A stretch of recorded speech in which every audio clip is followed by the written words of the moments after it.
What would actually happen if you ran out of electrolytes? Now, if you ran out completely, you would die. But if you ran out just a little bit, all sorts of things would happen. But the main big thing that'll happen is you'll lose electrical power of your nerves, your muscles, and your cells.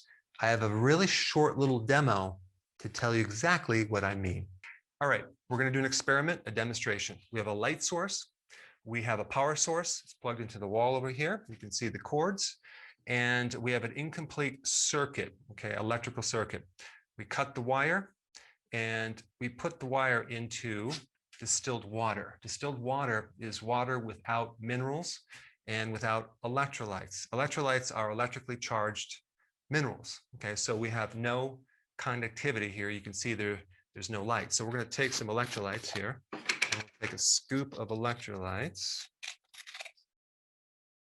and we'll pour it in to this distilled water.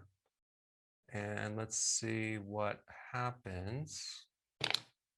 And now we're going to mix it with the water to make sure it's dissolving. And look what's happening. We have a complete circuit now. So one of the main purposes of electrolytes in the body is to power the nervous system, which is the electrical system of the body, which powers the muscles and all the different organs. All right, so now that you know generally what electrolytes are, let's talk about how you would create a deficiency. Well, one way is when you start doing fasting, especially if you do prolonged fasting and you only drink water without electrolytes. You see, our bodies don't store electrolytes for a long period of time. I'm talking about potassium, magnesium, sodium, chlorides, or calcium. Okay, they don't store these minerals. So if you're drinking water, first of all, you're diluting these minerals when you're fasting, and then you're not eating, you're going to run out of electrolytes. And a lot of people are already running on a low tank of electrolytes. And so when they start fasting, they might not feel good. They might feel dizzy. They get fatigue, keto flu, other symptoms, and they might even pass out.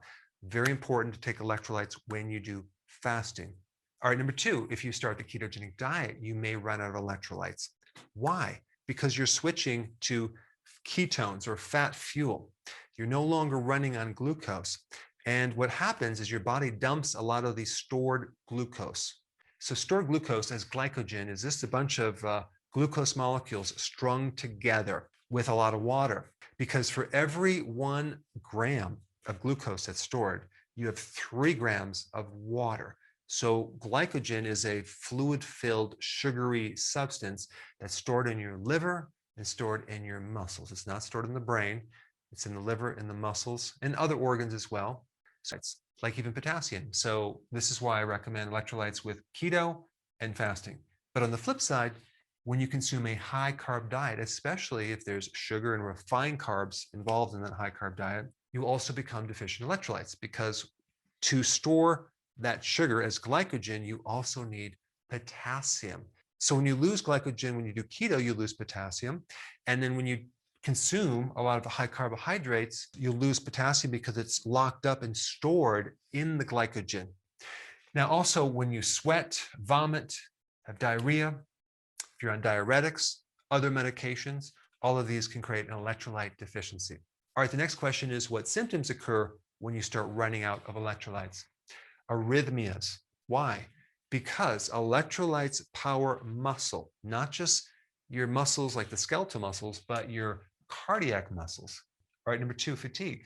Why? Because electrolytes power the body. They give the body energy. Or you might experience muscle weakness. That's usually a sodium deficiency. A person's not consuming enough salt. Okay, three, dizziness and dehydration. You just don't have the fluid to run the body. And if we don't have that, we get dizzy because we're dehydrated. All right, number four, I already talked about that. 5, muscle twitches, spasm, and cramps. All right, number 6, constipation. 7, headache and brain swelling.